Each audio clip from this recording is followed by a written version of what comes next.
আজকে চলে এসেছি দারুণ মজার চাইনিজ ভেজিটেবলের রেসিপি নিয়ে। প্রথমেই গরম পানিতে লবণ দিয়ে কিছুটা সেদ্ধ করে নিতে হবে এবং এতে একে একে করে সবকটি সবজি আমি 60 থেকে 70% মতো সেদ্ধ করে নেব। প্রথমেই দিয়ে দিলাম ছোট করে কেটে রাখা পেঁপে। পেঁপেগুলো সেদ্ধ হয়ে আসতে 3 থেকে 4 মিনিট সময় লাগবে। আপনারা খেয়াল রাখবেন ভালোভাবে কিন্তু সেদ্ধ করা যাবে না, 60 কিংবা 70%ই হতে হবে। আন্দাজ করে উঠিয়ে নেবেন, নয়তো পরে গলে যাবে। পেঁপেগুলো উঠিয়ে নিয়ে এই পর্যায়ে দিয়ে দিলাম কেটে রাখা গাজর। আমি সব কিছুরই সাইজটা এক সমান রাখতে চেষ্টা করেছি, আপনারাও চেষ্টা করবেন, তাহলে খুব ভালোভাবেই রান্নাটা হবে। নয়তো কিছু কিছু গলে যাবে, আবার কিছু কিছু শক্ত থেকে যাবে। গাজরগুলো তুলে নিয়ে এবারে দিয়ে দিচ্ছি বরবটি। সবজিগুলো আপনার পছন্দ মতোই নিয়ে নেবেন।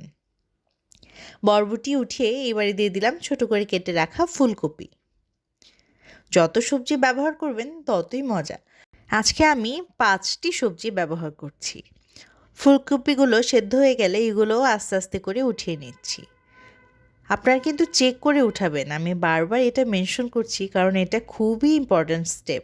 সবজিগুলো সেদ্ধ হতে হতে আমি এক ফাঁকে একটা চিকেনের বুকের পিস সেদ্ধ করে নিয়েছিলাম এবং এভাবে ঝুরি ঝুরি করে নিয়েছিলাম।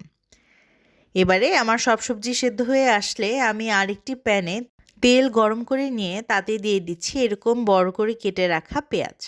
পেঁয়াজগুলো এই সাইজ হলেই ভালো লাগবে, কারণ চাইনিজ ভেজিটেবলে রেস্টুরেন্টগুলোতেও দেখবেন এরকম বড় সাইজের পেঁয়াজ থাকে।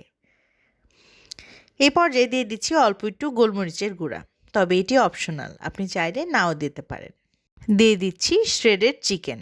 বলতে ভুলে গিয়েছিলাম, এগুলোকে আমি আদা রসুন বাটা এবং অল্প একটু লবণ দিয়েই সেদ্ধ করে নিয়েছিলাম। এবারে 2 থেকে 3 মিনিট একটু নাড়াচাড়া করে মাংসগুলো ভেজে নিয়ে তাতে দিয়ে দিলাম অল্প একটু লবণ, 1 চামচের মতন আদা রসুন বাটা। এবারে আরেকটু নাড়াচাড়া করি আমি দিয়ে দিচ্ছি আমার সেদ্ধ করে রাখা সবজিগুলো। সবজির ভিন্ন ধরনের রং দেখেই আমার কিন্তু দারুণ লাগছে। এই পর্যায়ে দিয়ে দিলাম লবণ। আমি এখানে আধা চামচের মতন লবণ ব্যবহার করছি। লবণটা একটু বুঝে শুনে দিতে হবে, কারণ আমরা এখানে সয়া সসও ব্যবহার করব।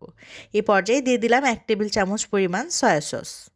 চাইনিজ খাবারে সয়া সস না দিলে কিন্তু টেস্টই আসে না। এবারে সব কিছু একটু ভালোভাবে নাড়িয়ে চাড়িয়ে দিয়েছি। এখন দিয়ে দিলাম ক্যাপসিকাম। এখানে ছোট করে কেটে রাখা ক্যাপসিকাম ব্যবহার করছি গ্রিন কালারের। আপনাদের কাছে যদি রেড আর ইয়েলো থাকে তাহলে কিন্তু অবশ্যই দিবেন, কালারটা খুবই সুন্দর আসে। এখন দিয়ে দিচ্ছি আমি যে চিকেনটা সেদ্ধ করেছিলাম সেই চিকেন স্টকটা। ওই পানিটা দিয়ে দেওয়ার পর এবারে দিয়ে দিব সবজি যে সেদ্ধ করেছি সেই পানিটা।